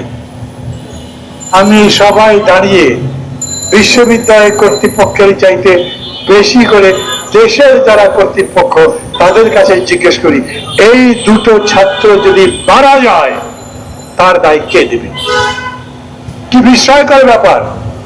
বিশ্ববিদ্যালয় কর্তৃপক্ষ আইন শৃঙ্খলা বাহিনীকে ডেকেছেন, আইন শৃঙ্খলা বাহিনী আসেনি। আইন শৃঙ্খলা বাহিনী মানে যদি পুলিশ বলেন, তো পুলিশ গুলো তো আগে যা ছিল এখনো তাই আছে। পুলিশের মধ্যে কোনো উন্নতি হয়েছে বলে আমি দেখিনি। আমি পুলিশ বাহিনীকে দোষারোপ করার জন্য বলছি না। 15 বছর ধরে যারা ক্ষমতায় ছিল সমস্ত অত্যাচার নির্যাতন এই পুলিশদের দিয়ে করিয়েছে, র্যাবকে দিয়ে করিয়েছে, অন্যান্য বাহিনীকে দিয়ে করেছে। এই পুলিশ ঘুরে দাঁড়াতে পারেনি সেখান থেকে। 8 বছর 1 মাসের মতো সময় গেল, কোনো ব্যবস্থা করা গেল না। শেষ পর্যন্ত প্রধান উপদেষ্টা ডক্টর মোহাম্মদ ইউনূসকে ফোন করতে হলো, তারপরে আর্মি আসলো। এটা কি দেশ? তারপরে রাজশাহী বিশ্ববিদ্যালয়ে আমরা অতীতে এরকম বহুবার দেখেছি, স্থানীয় লোকজনের সঙ্গে ইউনিভার্সিটির ছাত্রদের গল্প। আমরা দেখেছি বিনোদপুরের পরে কৃষি বিশ্ববিদ্যালয়ে শিক্ষার্থীদের সঙ্গে ওইখানকার স্থানীয় লোকজনের বিতর্ক হয়েছে, মারামারি হয়েছে, রীতিমতো রাত্রে দাবানল দিয়ে লড়াইয়ের ঘটনা ঘটেছে। অতীতের সরকারগুলো এইগুলো মোকাবেলা করেনি। তাদের কথা এখন বলে লাভ নাই, কিন্তু এখন যারা এসছেন তারা কি করছেন আমার অবাক লাগে। এদের উপরে কোনো বিশ্বাস করে ভরসা করে কোনো কথা কি বলতে পারবো? এইখানে রাস্তার মধ্যে অফিসের তালা ভেঙে যেইভাবে নূরকে পেটানো হলো, সেই পেটানো কারা তার ভিডিওতে ছবি দেখেছেন না? সামরিক বাহিনীর পোশাক পরা মানুষগুলো, তাদের চেহারা দেখা যায়নি। পুলিশ যারা করেছে তাদের চেহারা দেখা যায়নি। ওই লাল গেঞ্জি বা লাল টি শার্ট পরার একটার কথা বলা হয়েছে, তারা অবশ্য গতকালকে বলেছেন তাকে গ্রেপ্তার করা হয়েছে। কিন্তু সরকার ওইখানে যেমন দেখলাম বিশ্ববিদ্যালয় কর্তৃপক্ষ প্রশাসন কেঁদে কেঁদে সবার কাছে আহ্বান জানাচ্ছেন, আমরা অসহায়, আমাদের সাহায্যে এগিয়ে আসেন। এইখানে মনে হলো যে আমাদের অন্তর্বর্তী সরকারের উপদেষ্টা এরকম কান্নাকাটি করছেন। আমি খুবই দুঃখিত, নিদারুণ মর্মাহত। আমি এর বিচার দাবি করছি। কার কাছে? আইনমন্ত্রী বিচার দাবি করে কার কাছে? এরকম একটা সরকারের কাছে আমরা কতখানি নিরাপদ? অল্প দিনের মধ্যে যা যা দেখছি তাতে তো এই কথা বলবার আমাদের সুযোগ আছেই যে এই সরকারের কাছে এই নিরাপত্তা বোধ করছি না। আমি প্রথম দাবি করি, ভোগী চলবে না, তালিবাজি করা চলবে না। ওই যে বলছেন তদন্ত কমিটি করবো, সেই তদন্ত পুঙ্খানুপুঙ্খ তদন্ত করবার পরে বিচার করবে। আপনি তো ভিডিও ফুটেজে দেখেছেন আমরা 15 বছর পালিয়ে পালিয়ে স্বৈরাচারের বিরুদ্ধে লড়াই করেছি। আমাদের খবর কিরকম করে গোয়েন্দা বাহিনী পেত? আমরা রওনা হতাম ওই মোড় থেকে, বিশ্ববিদ্যালয় পর্যন্ত যেতে পারতাম না, মাঝ পথে পুলিশ আমাদেরকে ধরে ফেলতে পারত। আমরা 3টা বাড়ি ঘুরে তারপরে রাত্রে একটা শেল্টারের মধ্যে ঢুকতো, সেইখানে গিয়ে ডিবি প্রবেশ করতে পারত। আর এখন কালকে ওই পতিত স্বৈরাচারের লোকজন 100-100 রাপা প্লাজা থেকে মিছিল বার করেছে, শঙ্কর পর্যন্ত গেছে। কোন পুলিশ নাই, কেউ নাই। পুলিশের ওসিকে জিজ্ঞেস করেছে পরে, কি ব্যাপার আপনারা আসতেন না কেন? বলে আমরা গেছি, কিন্তু যাবার পরে দেখি তারা সব চলে গেছে। পথের মধ্যে 5টা থেকে 6টা ককটেল ফুটিয়েছে, পুলিশ শুনতে পায় নাই। তো পুলিশের আগে কানের চিকিৎসা করে। এই পুলিশরা মানসিক ভাবেই এখন প্রায় অকেজো হয়ে গেছে, এবং এই পুলিশের মধ্যে চিন্তা ওই জায়গা হয়নি। আমি আবার বলি, শুধু পুলিশকে দোষারোপ করছি না আমি। 2-2বার প্রধান উপদেষ্টা পুলিশের কর্তা ব্যক্তিদের সঙ্গে বৈঠক করেছে, তাদেরকে একবারও বলেননি যা যা ঘটেছে তা সমগ্র জাতি ভুলে যেতে রাজি আছে। তোমরা মানুষের উপর যে অত্যাচার করেছে 15 বছরে, যারা যারা দায়ী তাদের বিচার আমি করব, কিন্তু যারা দোষ করেনি, কোন মানবতা বিরোধী অপরাধ নাই, তারা ডিউটি করতে পারবে, তাদের সিকিউরিটি আমি দিচ্ছি। পুলিশকে মেরে লাশ লটকে রেখেছে, ঘটনা তো এমনিতে হয় নাই যে অত্যাচার করেছে তার পরিপ্রেক্ষিতে হয়েছে। আমাদের সরকার তাদেরকে এই নিরাপত্তা দেবে। এভরিথিং ইজ ওভার নাও। এখন থেকে যা শুরু করব তার নতুন বাংলাদেশ গড়বার কাজে শুরু করব। কোন প্রতিহিংসার আগুনে আমরা কেউ জ্বলবো না। সরকার করেনি, এবং এই জন্য এখন একটার পর একটা কেবলমাত্র বেড়ে চলেছে। কিছু কিছু দাবির কথা এখান থেকে বলা হয়েছে, দাবিগুলোর প্রতি আমি সমর্থন করছি। বিশ্ববিদ্যালয়কে পরিপূর্ণ আবাসিক বিশ্ববিদ্যালয় করলেই এই সমস্যার সমাধান হবে কিনা তা আমি বলতে পারি না। কারণ সমস্ত ছাত্রই যদি হলে থাকে তারপরে সংঘাত হতে পারে, আর তার পেছনে যদি ইন্ধন থাকে, তার পেছনে যদি ষড়যন্ত্র থাকে, তাহলে নিশ্চিতভাবে হতে পারে। এটা তো সত্যি। আমরা একটা ক্রস রোডে আছি, আমরা একটা চ্যালেঞ্জ মোকাবেলার চেষ্টা করছি, আমরা একটা ধাপ অতিক্রম করবার চেষ্টা করছি। আমরা স্বৈরাচার থেকে এখন গণতন্ত্রের ঘরে প্রবেশ করার চেষ্টা করছি। আমাদের মধ্যে মত পার্থক্য হচ্ছে, উনি বলছেন পিয়ার চাই, আমি বলছি পিয়ার ধ্বংস করে ফেলবেন। উনি বলছেন 10 বছরের বেশি প্রধানমন্ত্রী থাকতে পারবে না, আমি বলছি যত বছর ইচ্ছা থাকবে, মানুষ যদি চাই, আপনি বিরোধিতা করবেন কেন? কিন্তু আমরা আবার বলছি এই সমস্ত বিতর্কেরও একটা নিষ্পত্তির জায়গা আমরা ধীরে ধীরে তৈরি করতে পারছি। যারা আজকে এই মানববন্ধনের আয়োজন করেছেন তাদের সবাইকে আমি আন্তরিক ধন্যবাদ জানাই। কেন? এটা খুবই দরকার ছিল। চট্টগ্রাম বিশ্ববিদ্যালয়ের শিক্ষার্থীদের আওয়াজ এখন হয়তো বাইরে সরে যাচ্ছে না, হয়তো তার একটা ট্রমার মধ্যে আছে, সেই ট্রমার কারণে হয়তো বাইরে এখনো যেতে পারেনি। আমার কাছে অন্তত তাদের আনুষ্ঠানিক কোনো কথা আসে নাই। তাই তাদের পক্ষ থেকে আমরা সবাই বলছি আমরা চট্টগ্রাম বিশ্ববিদ্যালয়ের শিক্ষার্থীদের সাথে আছি, আমরা চট্টগ্রাম বিশ্ববিদ্যালয়ের প্রশাসনের সাথে আছি, আমরা সাধারণ শিক্ষার্থীদের সমস্ত ন্যায্য দাবি, গণতান্ত্রিক মৌলিক অধিকার তার সাথে আছি। এই দেশের শিক্ষার্থীরা হচ্ছে এই দেশের গণতান্ত্রিক আন্দোলনের রাজগাছ। এই দেশের শিক্ষার্থীরা রক্ত দিয়ে, জীবন দিয়ে, ফাঁসিবাদকে উৎখাতের ঘটনা একবার নয় অনেকবার স্থাপন করেছে। কোনো জবাব আছে? কেউ বলেছে করে নাই, কেউ বলেছে করেছে, কোনো জবাব দেয়নি। কিন্তু এটা তো ঠিক, এই রকম ঘটনা এই দেশে এর আগে কখনো ঘটেনি।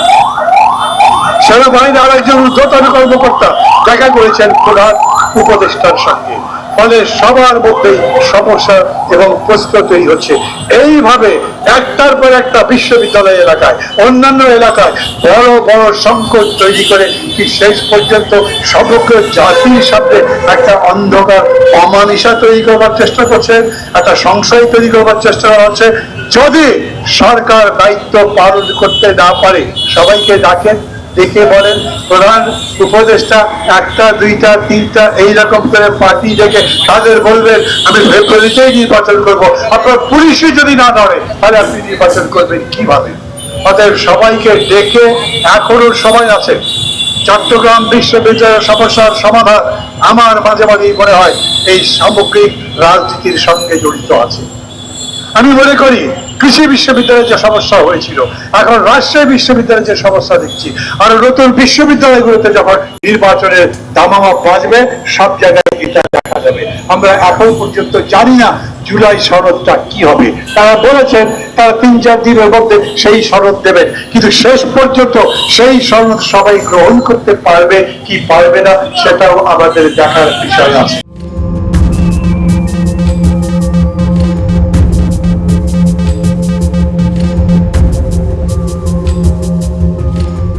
চলমান রাজনৈতিক উত্তেজনার মধ্যে গতকাল রোববার প্রধান উপদেষ্টা ডক্টর মোহাম্মদ ইউনূসের সঙ্গে তার বাসভবন যমুনায় পৃথক বৈঠক করেছে বিএনপি, জামায়াত ও জাতীয় নাগরিক পার্টি।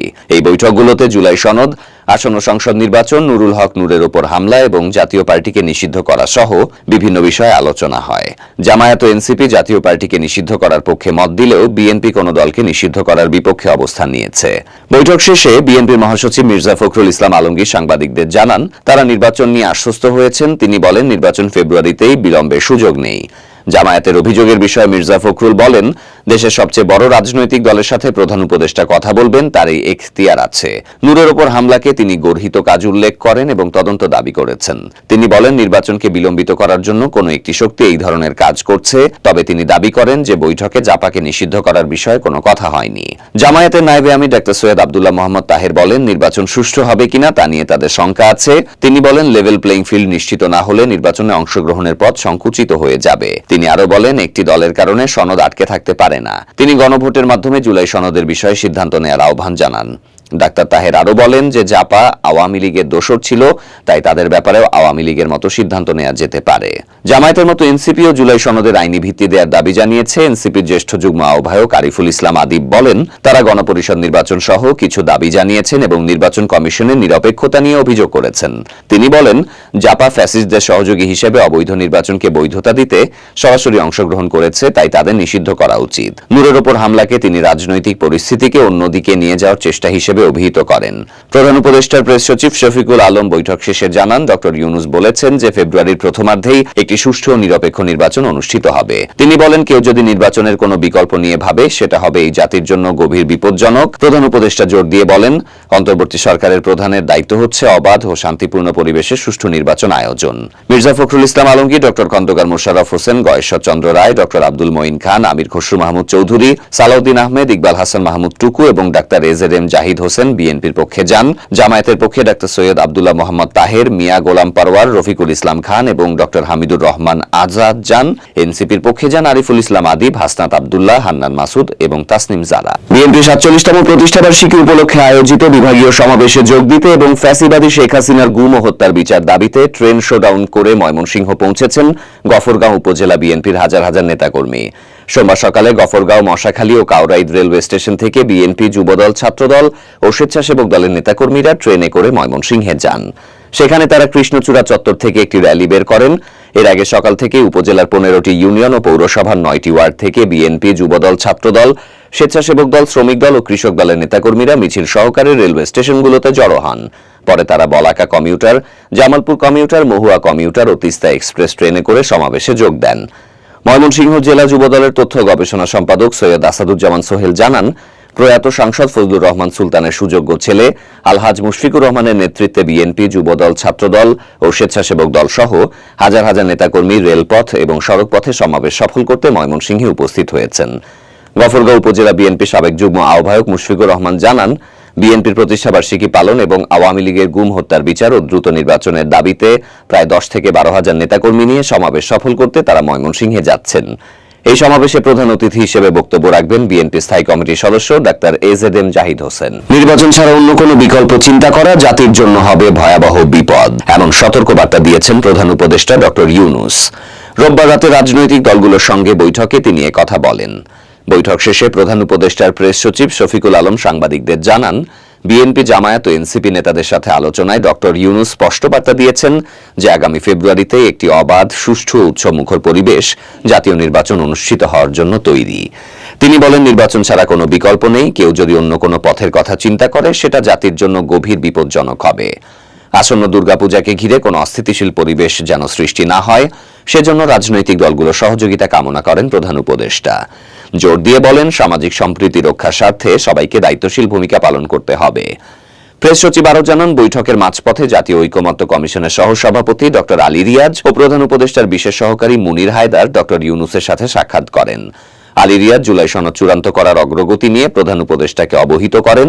পাশাপাশি রাজনৈতিক দলগুলো জুলাই সনদ বাস্তবায়নের বিষয়ে কি মতামত দিয়েছে সে নিয়েও বিস্তারিত আলোচনা হয়।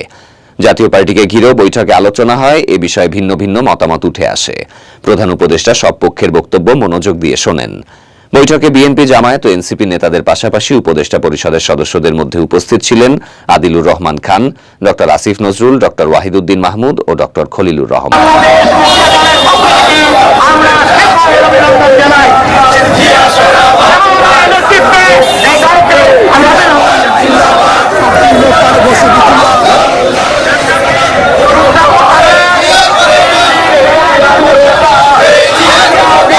আমি এখানে আসছি আমার বাবা মার সাথে শহীদ জিয়াউর রহমানকে শ্রদ্ধা জানাতে এবং খালেদা জিয়ার সুস্থতা কামনা করতে। I major Ziaur Rahman do hereby declare the independence Bangladesh. এই কথা বলে আমাদের শহীদ জিয়াউর রহমান স্বাধীনতার ঘোষণা দেন। আমরা চাই আজকে আমাদের বিএনপি 47তম প্রতিষ্ঠা বার্ষিকী সফল ও সার্থক হোক এবং গণতন্ত্র ফিরে পাক, স্বৈরাচার হাসিনা নিপাত যাক। আমাদের প্রেসিডেন্ট যেভাবে ছাত্র হত্যা করছে, বিএনপি নেতা কর্মীদের গুম খুম হত্যা করছে, এটা বেশি আমরা সুষ্ঠু তদন্ত বিচার চাই। বর্তমান সরকার আমাদের একটা সুষ্ঠু নির্বাচন দেব এবং বিপুল ভোটে বিএনপি ধানের শীতে জয়লাভ করবে।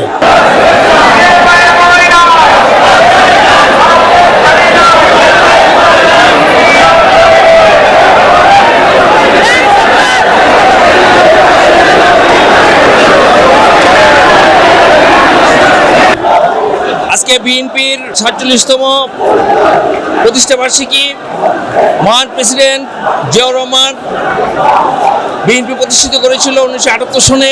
ধারাবাহিকতায় বিএনপি আজকে হাঁটি হাঁটি পা পা করে তাদের 47 বছরে পদার্পণ করেছে। শহীদ প্রেসিডেন্ট জিয়াউর রহমান একজন দূরদর্শী মানুষ ছিলেন, একজন দেশপ্রেমিক মানুষ ছিলেন। উনি আধুনিক বাংলাদেশ গঠনের জন্য, বাংলাদেশের গণতন্ত্র, স্বাধীনতা, সার্বভৌমত্ব এবং মানচিত্র রক্ষার জন্য একটি দেশপ্রেমিক সংগঠনের অনুভব করেছিলেন। এরই ধারাবাহিকতায় উনি জাতীয়তাবাদী দল প্রতিষ্ঠিত করেছিলেন।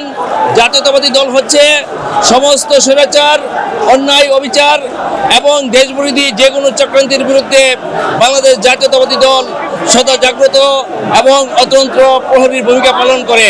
বাংলাদেশ জাতীয়তাবাদী দল বাংলাদেশে যতদিন কার্যকর থাকবে, বাংলাদেশ জাতীয়তাবাদী দলের নেতাকর্মীরা যতদিন বাংলাদেশে বেঁচে থাকবে, বাংলাদেশ পথ হারাবে না। বাংলাদেশের স্বাধীনতা, সার্বভৌমত্ব, গণতন্ত্র, বাংলাদেশের উন্নয়ন, বাংলাদেশের মানচিত্র পাহারা দিবে বাংলাদেশ জাতীয়তাবাদী দল।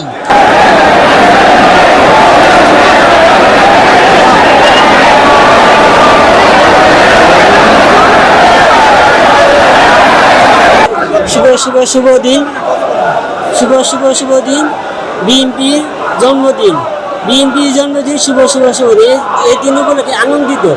আমরা বিগত 16 বছরে আমরা ভোট দিতে পারি নাই, গণতন্ত্র পাই নাই। আমরা যাতে আগামী ফেব্রুয়ারিতে যে নির্বাচন হবে যাতে আমরা সে ভোট দিতে পারি, প্রতিটা নাগরিক যাতে ভোট দেওয়ার অধিকার, সেই অধিকার থেকে আমরা বঞ্চিত ছিলাম, যাতে আগামীতে বঞ্চিত না হই। আগামীতে বিগত তারেক জিয়া বিগত 16 বছর দেশের বাইরে আগামী প্রেসিডেন্ট হিসেবে রাষ্ট্রনায়কের দেশ পরিচালনা করার মতো সে আসতে পারে। সেই উপলক্ষে আজকে বিএনপি জন্মদিবস উপলক্ষে আমরা ভোট দেওয়ার জন্য খুব ভোট দিতে পারি নাই, ভোট দিতে পারি এই বুঝে আমরা এই বাংলাদেশ মহান স্বাধীনতার ঘোষক শহীদ প্রেসিডেন্ট জিয়াউর রহমানের হাত ধরে 1978 সালের 1 সেপ্টেম্বর এই দিনে 19 দফার ভিত্তিতে শহীদ প্রেসিডেন্ট জিয়াউর রহমান বাংলাদেশ জাতীয়তাবাদী দল বিএনপি প্রতিষ্ঠা করেন।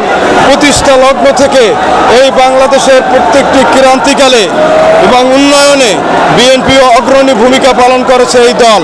আপনারা জানেন 1971 সালের 26শে মার্চ জাতির কঠিন ক্রান্তিকালে যখন অনেকে পালিয়ে গেছে, তখন শহীদ প্রেসিডেন্ট জিয়াউর রহমান নিজ জীবনের কথা না ভেবে, স্ত্রীর সন্তানের কথা না ভেবে কালুরঘাট বেতার কেন্দ্র থেকে স্বাধীনতার ঘোষণা দিয়ে যুদ্ধে ঝাঁপিয়ে পড়েন।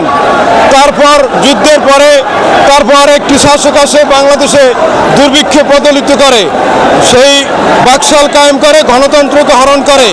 1975 সালের 7ই নভেম্বর সিপাহী জনতার বিপ্লবের মাধ্যমে রাষ্ট্রীয় ক্ষমতার কেন্দ্রবিন্দুতে আসে শহীদ প্রেসিডেন্ট জিয়াউর রহমান। এসে তিনি মাঠে ঘাটে ঝাঁপিয়ে পড়ে এবং এই বাংলাদেশকে যখন বিদেশিরা বলেছিল যে একটি তলাবিহীন ঝুড়ির বাংলাদেশ, সেই বাংলাদেশকে শহীদ প্রেসিডেন্ট জিয়াউর রহমান খাদ্য স্বয়ংসম্পূর্ণ করে বিদেশে খাদ্য রপ্তানি করেন। শহীদ প্রেসিডেন্ট জিয়াউর রহমানের দেশি বিদেশি ষড়যন্ত্রের মাধ্যমে শহীদ জিয়াউর রহমানের হাত তাহলে স্বৈরশাসকের সাথে বাংলাদেশকে দখল করে। স্বৈরাচারের সাথে বিরুদ্ধে এই বাংলাদেশ জাতীয়তাবাদী দল বিএনপি টানা 9 বছর দেশনেত্রী বেগম খালেদা জিয়ার আপসীর নেতৃত্বে এই দল বিএনপির নেতৃত্বে বাংলাদেশের গণতন্ত্র, সংসদীয় গণতন্ত্র প্রতিষ্ঠিত হয়। বিশিষ্ট ব্যক্তিদের পিছনে আর আমরা শুধু চিঠি দিয়ে আমাদের সময় নষ্ট করার সময় আমাদের হাতে নাই। নতুন করে বনাঞ্চল ধ্বংস করা কিংবা পাহাড় কর্তন কর্মের সাথে লিপ্ত হবেন, আমরা সবুজ আন্দোলনের পক্ষ থেকে বলতে চাই তাদের হাত ভেঙে দেওয়া হবে। আমাদের সংগঠনটা আমরা 100% রাজনীতি মুক্ত, অর্থাৎ যেমন আমি বাংলাদেশের প্রচলিত কোনো রাজনৈতিক দলের অনুসারীও না, সদস্যও না, বিশ্বাসীও না, আমি বাংলাদেশপন্থী। যার ফলশ্রুতিতে আমাদের দেশে তো অতিথিরাও আসে হচ্ছে যে দলের অনুসারী হয় সেই দলের দিকে যেতে তারা স্বাচ্ছন্দ্য বোধ করে। তো আমরা আজকে এই অনুষ্ঠানের মাধ্যমে একটা নীতিগত সিদ্ধান্তে পৌঁছাচ্ছি যে আমরা আগামী বছর থেকে এখন থেকে আর কোনো এই বিশিষ্ট ব্যক্তিদের পিছনে আর আমরা শুধু চিঠি দিয়ে আমাদের সময় নষ্ট করার সময় আমাদের হাতে নাই, আমাদের এত দরকার নেই। এখন যারা উপদেষ্টা হয়েছেন তারাও আমাদের মতোই পাবলিক থেকে অ্যাডভাইজার হয়েছেন, আবার অনেকেই যারা আপনার পলিটিক্যালি যারা হয়েছেন অনেকেই আমাদের শুভাকাঙ্ক্ষী। আসলে আলাদাভাবে বিশেষণ বা বিশেষত্ব বা বিশেষ গুণের অধিকারী এমন কিছু নাই। আমরাও দীর্ঘ সময় ধরে কাজ করছি, জনগণের জন্যই কাজ করছি এবং এখন পর্যন্ত সবুজ আন্দোলন বাংলাদেশে অন্যান্য বিভিন্ন অর্গানাইজেশন, আমরা যেহেতু কোনো এনজিও না, আমরা সংগঠন আকারে কাজ করি। আজকে এই মুহূর্তে বাংলাদেশে অলমোস্ট প্রায় 30 জেলায় আমাদের প্রতিষ্ঠা বার্ষিকী হচ্ছে ইনশাল্লাহ, অনেক থানাগুলোতে হচ্ছে, আরো দেখা যাবে 1 সপ্তাহ ধরে কিন্তু প্রোগ্রাম হবে ইনশাল্লাহ। আমরা 2018 সালের 1 সেপ্টেম্বর যাত্রা শুরু করেছি, এখন আমাদের কয়েক লাখ সদস্য হয়েছে। ঢাকাতে আমাদের অ্যাক্টিভিটিস একটু কম, এর আগে অনেক অ্যাক্টিভিটিস ছিল। তো সবকিছু মিলিয়ে আমরা আজকের এই প্রতিষ্ঠা বার্ষিকী থেকে আমরা একটা যেটা আপনাদেরকে বলতে চাই সেটি হচ্ছে আমরা এখন থেকে আরো গতিশীল ভাবে পরিবেশ বিপর্যয়ের যে ভয়াবহতা, বিশেষ করে জলবায়ু পরিবর্তনের যে নেতিবাচক প্রভাব, সেই প্রভাব সম্পর্কে জনসচেতনতা তৈরি এবং আজকে যে বিষয়টি উপস্থাপন করা হয়েছে বন্যপ্রাণী সংরক্ষণ এবং বিশেষ করে বন অঞ্চল রক্ষায়, আজকে গণমাধ্যমের মাধ্যমে বলতে চাই যে এরপরে নতুন করে বন অঞ্চল ধ্বংস করা কিংবা পাহাড় কর্তন সহ যারা এই ধরনের কর্মের সাথে লিপ্ত হবেন, আমরা সবুজ আন্দোলনের পক্ষ থেকে বলতে চাই যে তাদের হাত ভেঙে দেওয়া হবে। আমরা এখন পর্যন্ত এই প্রায় 1 বছরের উপরে এই অন্তর্বর্তীকালীন সরকার, আমরা আমাদের মাননীয় বন পরিবেশ এবং জলবায়ু পরিবর্তন বিষয়ক উপদেষ্টা মহোদয় তিনি বলেছেন যে বিগত সরকারের সময়ে পাথর উত্তোলন বন্ধ করতে সক্ষম হয়েছিলেন, তিনি কিন্তু নিজে ব্যর্থ হয়েছেন। আবার একজন ম্যাজিস্ট্রেট গিয়ে সেখানে কি করেছেন, সুন্দর করে বলেছেন যে একটা পাথরও যদি কি হয় আবার নতুন করে যায় তাহলে ঝাঁঝরা করে দেওয়া হবে। তো এখন বিষয়টা হলো দুইটা ইস্যু, একটা হলো যোগ্যতার প্রশ্ন, এটা হলো ফ্যাক্ট। যাদের যোগ্যতা আছে তারা কখনোই ব্যর্থতার কথা শোনাবে না। আমরা দেখতে চাই প্রত্যেকটা উপদেষ্টা যারা আছেন আপনারা যোগ্য, আমরা অবশ্যই আপনাদের কাছে যোগ্যতার প্রমাণ দেখতে চাই, কিন্তু এখন পর্যন্ত এমন কোন যোগ্যতার প্রমাণ আপনারা দেখাতে পারেননি। আমরা বলতে চাই তবুও আমরা আশাবাদী, তবুও আমরা আশার মধ্য দিয়ে বাঁচতে চাই। আমরা বলতে চাই যে আপনারা বর্তমান সময়ে পরিবেশ নিয়ে যে ধরনের উন্নয়নের কথা বলা হচ্ছে, আমাদের ডক্টর আদিল মোহাম্মদ খান স্যার বলেছেন যে চলনবিলে একটি বিশ্ববিদ্যালয় নির্মাণ করা হচ্ছে। আচ্ছা, চলনবিলে একটি বিশ্ববিদ্যালয় নির্মাণ করা হচ্ছে, আমাদের একজন উপদেষ্টা, পরিবেশ খাতের যিনি উপদেষ্টা, তিনি কি এই বিষয়টি জানতেন না? যদি জানতেন তাহলে কি ওনার বাধা দেওয়ার কোনো সুযোগ ছিল কিনা? তাহলে অবশ্যই যদি সুযোগ থাকে তাহলে এই জায়গাতে উনি কি নৈতিক জায়গাতে থাকার অধিকার রাখেন কিনা, সেটিও কিন্তু একটি প্রশ্ন। এই ক্ষেত্রে আমরা সবাই যখন বিরোধী দলে থাকি অথবা ক্ষমতার বাইরে থাকে তখন বড় বড় কথা কিন্তু সকলেই বলে, কিন্তু যখন দায়িত্বের মধ্যে আসে সেই দায়িত্ব কিন্তু সঠিকভাবে পালন করার যে যোগ্যতা সেটি কিন্তু ক্ষমতায় থাকা অবস্থায় দেখাতে মানুষ বেশিরভাগ ক্ষেত্রেই ব্যর্থ হয়। আমরা এর পরেও বলতে চাই যে যতদিন ধরে আপনারা থাকেন অবশ্যই আপনারা আরেকটু অ্যাক্টিভিটিস বাড়ান এবং যোগ্যতার পরিচয় দেন। এবং আমরা যারা সাধারণ জনগণ আছি, যারা আমরা মনে করি যে এই দেশে আমরা আজকে এখন এমন একটি পরিবেশ পরিস্থিতি, মানুষ নিরাপত্তায় ঘুমাতে পারে না, এটি কিন্তু বাস্তবতা, যে কারণে বিগত সরকারকে পদত্যাগ করতে বাধ্য করা হয়েছে। কিন্তু সেই পদত্যাগ করার ফলশ্রুতিতেও খুব বেশি কিন্তু জীবনমান উন্নয়ন কিংবা নিরাপত্তা সেটি কিন্তু সাধারণ জনগণ দেখতে পাচ্ছে না। এই ক্ষেত্রে আজকে আমাদের লায়ন নুরুজ্জামান হীরা বলেছেন যে যেখানে জনগণের নিরাপত্তা নাই সেখানে বন্যপ্রাণীর নিরাপত্তা থাকবে, তার সংরক্ষণ থাকবে, সেটি আশা করা দুরূহ। তবুও আমরা আশা নিয়ে বাঁচতে চাই, ঠিক না? আমরা তো মানুষ আশাবাদী। এই ক্ষেত্রে আমরা বলতে চাই যে বন্যপ্রাণী সংরক্ষণের ক্ষেত্রে সরকারের যে উদ্যোগ, আমরা আজকে যে দাবিটি করতে চাই সেটি হচ্ছে বাংলাদেশে যে সকল চিড়িয়াখানাগুলো আছে সেই চিড়িয়াখানাগুলো অনতিবিলম্বে সাধারণ জনগণের প্রবেশের জন্য যাতে না করতে পারে সেজন্য সরকার উদ্যোগ গ্রহণ করবেন। শুধুমাত্রই এই বন্য চিড়িয়াখানাগুলো গবেষণা এবং প্রজননের জন্য ব্যবহার করার জন্য আমরা সবুজ আন্দোলনের পক্ষ থেকে দাবি জানাচ্ছি। একই সাথে সারা বাংলাদেশে যারা ব্যক্তি পর্যায়ে চিড়িয়াখানা গড়ে তুলেছেন সেগুলোকে অভিযান পরিচালনা করার জন্য আমি সরকারের দৃষ্টি আকর্ষণ করছি। যেহেতু বন্যপ্রাণী ধরা, মারা, পালন করা সম্পূর্ণ আইনগত নিষিদ্ধ, আমরা আজকে এই অনুষ্ঠানের মাধ্যমে সরকারের দৃষ্টি আকর্ষণ করছি। সবকিছু মিলে সবুজ আন্দোলনের অনেক সফলতা আছে, ব্যর্থতা হচ্ছে যে আমরা যখন অনেক হয়, পরিবেশগত বিভিন্ন রকম সমস্যা হয়, আমরা তো সাধারণ জনগণ, আমাদের হাতে তো ক্ষমতা নাই, হয়তোবা আমি এখন যে কথাগুলো বললাম আমাদের উপদেষ্টাদেরও মন খারাপ হতে পারে। এই মন খারাপ কিন্তু যখন আপনারা ক্ষমতায় ছিলেন না তখন কিন্তু মন খারাপ হতো না, ভালো লাগতো যে হ্যাঁ আমাদের পক্ষেই তো কথা বলে, জনগণের পক্ষে কথা বলে। কিন্তু এখন যেহেতু আপনারা ক্ষমতায় চলে আসছেন, তার মানে মানুষ যখন ক্ষমতায় আসে তখন অন্যের সমালোচনা, নিজের সমালোচনা শুনতে কেউ কিন্তু পছন্দ করে না। কারণ নিজে আয়নার মধ্যে নিজের কুৎসিত চেহারা কিন্তু কেউ দেখতে পছন্দ করে না। এটাই কিন্তু প্রত্যেকটা মানুষের একই টেন্ডেন্সি, আমাদের ক্ষেত্রেও বা আমার ক্ষেত্রেও হতে পারে। এই ক্ষেত্রে আমরা বলতে চাই যে অবশ্যই আমরা আপনাদের কাছে আরো বেশি অ্যাক্টিভিটিস চাই এবং দেশের জনগণ যাতে সঠিকভাবে রাতে একটু শান্তিতে ঘুমাইতে পারে, বন্য প্রাণীরাও যেন শান্তিতে একটু ঘুমাইতে পারে, বনের মধ্যে নিরাপদে থাকে, আমরা রাষ্ট্রের কাছে দাবি জানাচ্ছি।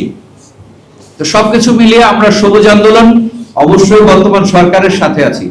কারণ আমরা যেহেতু কোনো রাজনৈতিক দল না, তাহলে যে সরকার আসবে আমরা কার সাথে? তার সাথে। কারণ আমরা তো জনগণের জন্য কাজ করি এবং জনগণের যে মৌলিক অধিকার সংরক্ষণ করে সরকার, বাস্তবায়ন করে সরকার। কারণ সরকার স্টেক হোল্ডার, আমরা আপনাদের সহায়ক ভূমিকা পালন করতে চাই।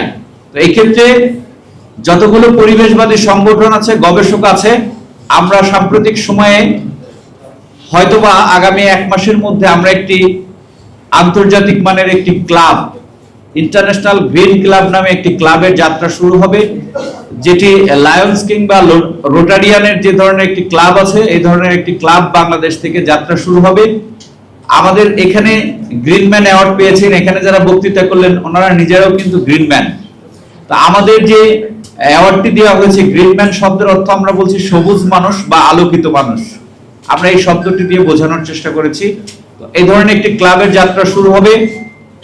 যারা এই ক্লাবের সাথে থাকতে চান, এখানে একটি পরিচালনা পরিষদ হবে।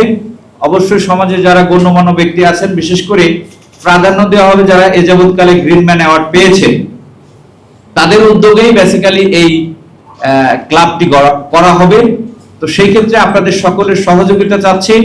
আমরা একই সাথে এখন যারা 6 জন যারা পরিবেশ খাতে বিশেষ ভূমিকা রেখেছেন জনসচেতনতা এবং গবেষণায়, আমরা তাদেরকে সবুজ আন্দোলনের পক্ষ থেকে সংবর্ধনা দিব। আমার বক্তব্যের মাঝে যদি কোনো মেসেজ একটু করা হয় অথবা কোনো নেগেটিভ সেন্সে প্রচার না করার জন্য আমি আহ্বান জানাচ্ছি। কারণ আমি অলরেডি 3 মাস জেল খেটে আসছি এই সরকারের আমলে। তো দ্রব্যমূল্যের দাম কমানোর কর্মসূচি দিয়েছিলাম। ভালো কথা এদেশে যায় না, ভালো কথা যারা ক্ষমতায় থাকে তারা নিতে পারে না, এটা তাদের দন্যতা, আমাদের দন্যতা না। তো এই ক্ষেত্রে আমরা যে কথাগুলো বললাম, আপনারা যারা এখানে আছেন, আমি কি অন্যায় কিছু বলেছি? আসলে অন্যায় কিছু বলেছি? তাহলে জনগণ যেহেতু বলছে অন্যায় কিছু বলিনি, তাহলে আমার উপরে যারা মিডিয়ার মাধ্যমে প্রচার করবেন তারাও মনে কষ্ট নেবেন না। ধন্যবাদ সবাইকে। আমরা এখন অতিথিদেরকে সাথে নিয়ে আমরা গ্রিনম্যান অ্যাওয়ার্ড 2025 ইনশাআল্লাহ আপনাদেরকে দিব। যেহেতু উপদেষ্টা আসে নাই, আমরা খুবই দুঃখিত যে ব্যানারে নাম দেওয়া হয়েছে, আলোচনার মাধ্যমেই দেওয়া হয়েছিল, দুপুরে প্রেস বিজ্ঞপ্তি দেওয়া হয়েছিল। সো আমরা ক্ষমা প্রার্থনা করছি যে যেহেতু প্রধান উপদেষ্টা আসেনি, তাই আমরা গ্রিনম্যান অ্যাওয়ার্ড আমরা যারা সাধারণ জনগণ আছি আপনাদেরকে আমাদের হাত থেকে নেওয়ার জন্য অনুরোধ জানাচ্ছি। ধন্যবাদ সবাইকে। আমরা যারা গ্রিনম্যান অ্যাওয়ার্ড নেবেন তাদেরকে আমরা নাম বলবো, আসবেন, আমরা আপনাদেরকে ভালোবাসা দেব, সম্মানিত করব। ধন্যবাদ সবাইকে।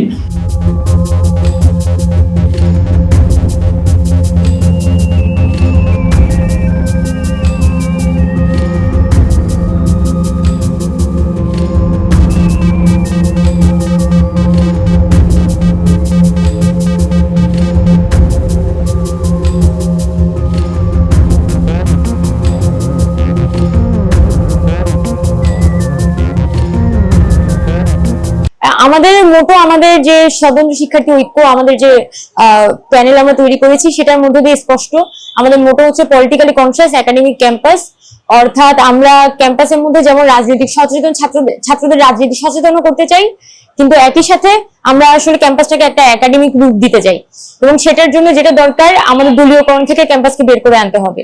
আমি আসলে ক্যাম্পাসের শিক্ষক এবং ছাত্র সকল রাজনীতিককে আমি এখানে দলীয়করণ থেকে বের করতে চাই এবং সাধারণ ছাত্রদের এখানে ক্যাম্পাসে আমি একটা কাঠামো তৈরি করতে চাই, একটা সিস্টেম তৈরি করতে চাই। অবশ্যই জিনিসগুলো একদিনে হবে না, কিন্তু আপনি যে জিজ্ঞেস করেন ভিন্নতা কোন জায়গায়, আমি বলবো আমি একটা ভিশন ক্রিয়েট করতে পেরেছি এই ডাকসুকে কেন্দ্র করে। সেই ভিশনটা হচ্ছে যে ঢাকা ইউনিভার্সিটি আসলে স্টুডেন্টদের পড়াশোনা করার জায়গা এবং স্টুডেন্টের একাডেমিক ওয়েলফেয়ারটা দেখার দায়িত্ব হচ্ছে প্রশাসনের। এখন ডাকসু যদি আমরা রেগুলারাইজ করতে পারি তাহলে স্টুডেন্টদের পলিটিক্যালি সচেতন যেমন তাদেরকে আমরা করতে পারবো, একই সাথে তাদেরকে আমরা একটা একাডেমিক বিইং হিসেবে গড়ে তুলতে পারবো। তো এই জায়গাটা আমি দেখেছি যে গত দীর্ঘদিনে আমাদের প্যানেল প্রচারণা নানার মাধ্যমে আমরা ক্যাম্পাসে প্রতিষ্ঠা করতে পেরেছি এবং সেটা আমাদের একটা ইউনিভার্সিটি তৈরি করেছে। আমার মনে হয় যে ক্যাম্পাসে আসলে একটা পরিবর্তনের সময় এসেছে এবং এই ডাকসুর মধ্য দিয়ে যদি আমরা একটা পরিবর্তনের হাওয়া বয়ে আনতে না পারি তাহলে সামনের দিনে কিন্তু আমাদের জাতীয় রাজনীতি বলি বা আমাদের ছাত্র রাজনীতি সবকিছুই কিন্তু একটা পুরনো কাঠামোর মধ্যে বন্দী হয়ে যাবে। তো আপনাদের সাধারণ ছাত্রদের কাছে এটা একটা বড় সুযোগ ছাত্র রাজনীতির একটা নতুন রূপ তৈরি করা এবং ক্যাম্পাসে ডাকসুর মধ্য দিয়ে একটা নতুন হাওয়া বদল করা। তো সেই সুযোগটা আশা করি আপনারা কাজে লাগাবেন এবং অবশ্যই যদি আপনারা পরিবর্তনটা ক্যাম্পাসের মধ্যে দেখতে চান তাহলে একই সাথে রাজনৈতিক এবং একাডেমিক পরিবর্তন আপনারা দেখতে চান তাহলে অবশ্যই আমাকে ভিত্তি হিসেবে ভোট দিন। জাতীয় রাজনৈতিক ব্যক্তিত্ব তৈরি একটা কারখানা হিসেবে ডাকসুকে সবসময় ব্যবহার করা হয়েছে। এখন কথা হচ্ছে কেউ চাইলে রাজনীতি যদি করতে চায়, নেতা হতে চাই, সেটা হতেই পারে, কিন্তু সেটা প্ল্যাটফর্ম কেন আসলে ডাকসুকে হতে হবে? তো আমাদের কথাগুলো খুব পরিষ্কার যে ডাকসু আসলে ছাত্রদের কল্যাণের জন্য একটা প্ল্যাটফর্ম এবং সাধারণ ছাত্রদের সমস্যা তাদের কণ্ঠস্বর হয়ে ওঠা এই জায়গাটা আসলে ডাকসুকে পৌঁছাতে হবে। তো জাতীয় রাজনৈতিক সংগঠনগুলো কিন্তু নানান ভাবে ডাকসুকে প্রভাব বিস্তার করে ঠিক একই আগের কায়দায় কিন্তু ডাকসুকে ব্যবহার করার এক ধরনের চেষ্টা করছে। অর্থাৎ ডাকসুর মধ্য দিয়ে জাতীয় রাজনীতির একটা প্রভাব, একটা ছায়া কিন্তু যাতে ঢাকা ইউনিভার্সিটিতে নানান ভাবে বিরাজমান থাকে সে একটা প্রচেষ্টা কিন্তু নানান ভাবে আছে এবং আমরা যেটা চেষ্টা করছি সেখান থেকে আসলে ডাকসুকে বের করে নিয়ে আসা একটা শিক্ষার্থী বাধ্য প্ল্যাটফর্ম হিসেবে প্রতিষ্ঠা করা। এবং আমরা মনে করি যে এই মুহূর্তে ক্যাম্পাসের যেটা দরকার যে ক্যাম্পাস স্টুডেন্টদেরকে নিয়ে ভাবা এবং ক্যাম্পাস স্টুডেন্টদের ওয়েলফেয়ার নিয়ে ভাবা এবং সেটার জন্য ডাকসুকে ফাংশন করাতে হলে আমার আসলে জাতীয় রাজনৈতিক প্ল্যাটফর্ম থেকে ডাকসুকে আসলে ছাত্রদের পর্যায়ে নামিয়ে আনতে হবে। এতগুলো মাদ্রাসার সিট ফাঁকা থাকা সত্ত্বেও আমাদের একই যোগ্যতায় আমরা তাদের থেকে নাম্বার বেশি পেয়েও গড়ে আমরা 60+ নাম্বার পেয়েও আমরা সুপারিশ বঞ্চিত। আমাদের দাবি হচ্ছে 17 সেপ্টেম্বর যেহেতু আমাদের জয়েনিং এর লাস্ট ডেট, এর মধ্যে আমাদেরকে সুপারিশ এনটিআরসি কর্তৃক আমাদেরকে সুপারিশ যেন করা হয়, মাদ্রাসায় আমাদেরকে সুপারিশ করা হয়। মাদ্রাসায় যেহেতু এতগুলো শূন্যপদ ফাঁকা আছে আমাদের যোগ্যতা যেহেতু একই আমাদের জন্য সুপারিশ করা হয়। শূন্যপদ আছে 1604টি এবং আমাদের মোট উত্তীর্ণ প্রার্থী 1669 জন। এর মধ্যে মাদ্রাসায় শূন্যপদ 1453টি এবং মাদ্রাসায় পাশ করেছে 177 জন এবং কলেজের শূন্যপদ 151টি এবং 1492 জন পাশ করেছে। ওনারা আমাদেরকে বলছেন এনটিআরসির পক্ষ থেকে আমাদেরকে বলছেন 4 নম্বর পয়েন্ট অনুযায়ী আপনাদের কলেজ সার্টিফিকেটে কলেজ লেখা আপনাদেরকে কলেজে সুপারিশ করা হবে। 7 নম্বর পয়েন্ট অনুযায়ী আমরা সবাই যারা অন্যান্য ইয়েস অপশন ক্লিক করে যারা ওই 40টা কলেজের মধ্যে আমাদের যে দাবিটা বা আমাদের যে পয়েন্ট আমরা ওখানে উল্লেখ করতে চাই সেটা হচ্ছে মানে যে কোনো প্রার্থীকে তার নিবন্ধন সনদে যে বিষয় উল্লেখ থাকবে এবং শিক্ষা প্রতিষ্ঠান উল্লেখ থাকবে তাকে সেই শিক্ষা প্রতিষ্ঠানের ধরন অনুযায়ী আবেদন করতে হবে। এখানে শিক্ষা প্রতিষ্ঠানের ধরন বলতে বোঝাচ্ছে আপনি কি কলেজ নাকি মাদ্রাসা এই ব্যাপারটাকে তারা আসলে মূলত ইন্ডিকেট করেছিল। Okay fine. 7 নম্বর একটা ধারা ছিল ওখানে বলা আছে কেউ যদি ওই আমাদের যে 40টা চয়েস দেওয়ার একটা অপশন থাকে 40টার মধ্যে আমরা যার সনদ অনুযায়ী চয়েস দিবে, তো 40টা চয়েসের বাইরে যদি কেউ দেশের যে কোনো প্রান্ত দেশে জব করতে ইচ্ছুক হয় একটা ইয়েস অপশন আসবে। ইয়েস অপশন থেকে যদি আমরা ইয়েস বলি তাহলে ওখানে আমাদের এখানে 3টা অপশন দেখাবে। একটা হচ্ছে জেনারেল যেটাকে কলেজ বলা হচ্ছে, একটা হচ্ছে মাদ্রাসা, একটা হচ্ছে কারিগরি। এর পরের লাইনে বলা আছে যে প্রার্থী তার শিক্ষাগত যোগ্যতা অনুযায়ী সে আবেদন করবে। ওকে, আমাদের শিক্ষাগত যোগ্যতা একই ছিল কলেজ এবং মাদ্রাসায়। আমাদের শিক্ষাগত যোগ্যতা হচ্ছে সর্বশেষ এমপিও নীতিমালা অনুযায়ী আমাদের শিক্ষাগত যোগ্যতা যে কম্পিউটার বিজ্ঞান অথবা আইসিটি বিষয়ে 4 বছর মেয়াদী স্নাতক সম্মান ডিগ্রি অথবা স্নাতক কম্পিউটার বিজ্ঞান অথবা আইসিটি সহ কলেজ এবং মাদ্রাসা উভয় পর্যায়ের জন্য একই ছিল।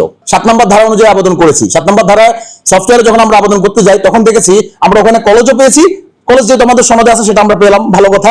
এরপর আমরা মাদ্রাসা পেয়েছি, আমরা কিন্তু কারিগরি পাই নাই। তার মানে কারিগরি আমাদের সাথে শিক্ষাগত যোগ্যতা অনুযায়ী হয় নাই। হ্যাঁ, তো আমাদের সাথে যেহেতু মাদ্রাসা ছিল এবং ওখানে যে 2টা অপশন ছিল আপনারা জানেন যারা বিভিন্ন আমরা অ্যাপ্লিকেশন আবেদন করি ওই যে রেড স্টার মার্ক দেওয়া থাকে যে এটা আপনাকে বাধ্যতামূলক, এই জিনিসটা আপনাকে ফিল আপ করতে হবে, এই ফিল্ডটা, নাহলে আপনি নেক্সট স্টেপে যাইতে পারবেন না। আমাদের সেরকম ছিল, আমাদের কাছে এভিডেন্স আছে, আপনারা দেখতে পারেন চাইলে। যেহেতু আমাদের কলেজ ছিল সেই অনুযায়ী আমরা 40টা কলেজ দিয়েছি একেবারে ভ্যালিড পয়েন্ট অনুযায়ী। আমরা এখানে কিন্তু কোনো মাদ্রাসা দিই নাই যেটাকে পেনাল্টির একটা ব্যাপার চলে আসে। যদিও আমি অবশ্যই এটা বলবো যে বৈষম্যবিরোধী ছাত্র আন্দোলনের, যেহেতু আমি দীর্ঘ সময় ক্যাম্পাসে ছাত্র রাজনীতির সাথে যুক্ত ছিলাম, যেহেতু আমি দীর্ঘ সময় আসলে ছাত্র রাজনীতির সাথে যুক্ত ছিলাম, পরবর্তী জুলাই আগস্ট অভ্যুত্থানের সময় ঢাকা বিশ্ববিদ্যালয় থেকে সমন্বয়ক হিসেবে দায়িত্ব পালন করেছি। তো এই সবগুলো জায়গাতে একটা অভিজ্ঞতার ঝুলিকে ভারী করেছে। এই নির্বাচনী প্রচারণার জন্য বা নির্বাচনের জন্য যখন কাজ করতে যাচ্ছি, একই সাথে আমার রাজনৈতিক প্রসঙ্গগুলোকেও আমার অ্যাড্রেস করতে হচ্ছে, পাশাপাশি ক্যাম্পাসে যে সাধারণ স্টুডেন্টদের যে দাবি দেওয়াগুলো সেগুলোকেও কিন্তু আমার অ্যাড্রেস করে যেতে হচ্ছে। আমাদের যেটা পরিকল্পনা মূলত সেটা হচ্ছে ক্যাম্পাসটাকে আসলে একটা রাজনৈতিক সংলাপ এবং সহাবস্থানের পরিবেশ যেমন এখানে থাকতে হবে, তেমনি ক্যাম্পাসের মধ্যে একটা বড় ধরনের একাডেমিক সংস্কার আসলে প্রয়োজন। ছাত্র রাজনীতির একটা বড় ধরনের সংস্কারের কথাই বলছি, পাশাপাশি আমরা কিন্তু ক্যাম্পাসের একাডেমিক সংস্কারের কথা বলছি। এটার কারণ হচ্ছে 5 আগস্টের পরে আমরা তো একটা নতুন বাংলাদেশের স্বপ্ন দেখেছিলাম এবং ডাকসুর মধ্য দিয়েও কিন্তু নতুন বাংলাদেশের স্বপ্নের প্রতিফলনটা গুরুত্বপূর্ণ। সেই জায়গা থেকে যখন আমরা আমাদের ইশতেহার রেডি করছি, তখন কিন্তু একই সাথে আমরা আমাদের রাজনৈতিক পরিবর্তনের স্বপ্নের কথাও বলি, পাশাপাশি হচ্ছে আমরা আমাদের ক্যাম্পাসে একটা একাডেমিক পরিবর্তনের কথাও বলি। ডাকসু নির্বাচনের মাধ্যমে এখানে উঠে আসতে পারি, তাহলে তো ছাত্রদের প্রতিনিধিত্বের মধ্য দিয়ে আসলে সবকিছু করা সম্ভব হবে। এখন যেহেতু এই সিস্টেমটা দীর্ঘদিন ধরেই আসলে পচে গেছে, তো এখানে নতুন করে একটা জিনিসকে রিবিল্ড করতে গেলে ধাপে ধাপে কিন্তু আপনার লেয়ার বাই লেয়ার এটা কিন্তু ঠিক করতে হবে। তো আমাদের পক্ষে যেটা সম্ভব সেটা হচ্ছে বেসিক যে সমস্যাগুলো, আবাসন, খাদ্য, তারপর হচ্ছে একাডেমিক প্রবলেম, সেগুলোকে ধরে ধরে একটা ফাউন্ডেশন ক্রিয়েট করে দিয়ে যাওয়া এবং ডাকসু নির্বাচন যেটা সেটাকে রেগুলারাইজ করা, অর্থাৎ প্রতি বছর ক্যালেন্ডার ডেট ধরে যাতে ডাকসু নির্বাচন হয় সেই ব্যবস্থাটা করে দিয়ে যাওয়া। তাহলে যেটা হবে, দুইটার সমন্বয়ে আগামী বছর যখন ডাকসু নির্বাচন হবে একই ডেটে, তখন কিন্তু স্টুডেন্টরা সেম ক্যাম্পাস বান্ধব, শিক্ষার্থী বান্ধব এজেন্ডা নিয়ে হাজির হবে। তো একই ধরনের একটা ফাউন্ডেশন যাতে এখানে আমরা একটা লিনিয়েজ ক্রিয়েট করে যেতে পারি, সেটার দিকে বরং আমি বেশি হাঁটতে চাই। তাই এই বৈষম্যহীন বাংলাদেশ প্রতিষ্ঠা করার জন্য অবশ্যই এখানে ডাকসুটাকে রেগুলারাইজ করা এবং ছাত্রদের একটা ভয়েস হয়ে ওঠাটা বেশি দরকার, এবং সেই যাত্রায় আমি আছি। ছাত্র রাজনীতি বলতে 5 আগস্টের পরে তো বিশেষ করে আমাদের 9 দফার যে 7ম দফা ছিল দলীয় রেজিউ ভিত্তিক ছাত্র রাজনীতি বন্ধ করা, সেটার মধ্যে কিন্তু একটা সবার মধ্য থেকে একটা আশা আকাঙ্ক্ষা ছিল যে ফরম্যাটে ছাত্র রাজনীতি চলেছে সেটা থেকে আমরা অনেকখানি বের হয়ে আসবো। কিন্তু সে জায়গায় আমরা দেখেছি যে আসলে ছাত্র রাজনীতি কোন ধরনের গঠনমূলক সংস্কার কিন্তু ক্যাম্পাস প্রশাসন করতে ব্যর্থ হয়েছে, এবং আমরা মনে করি যে আসলে এখানে ছাত্র রাজনৈতিক সংগঠন এবং আমাদের ক্যাম্পাস প্রশাসন উভয়ের একটা দ্বৈত ব্যর্থতার কারণে আসলে সাধারণ শিক্ষার্থীরা একটা আইডিয়াল ক্যাম্পাস পেতে আসলে মানে আইডিয়াল ক্যাম্পাসটা আসলে তারা পায়নি।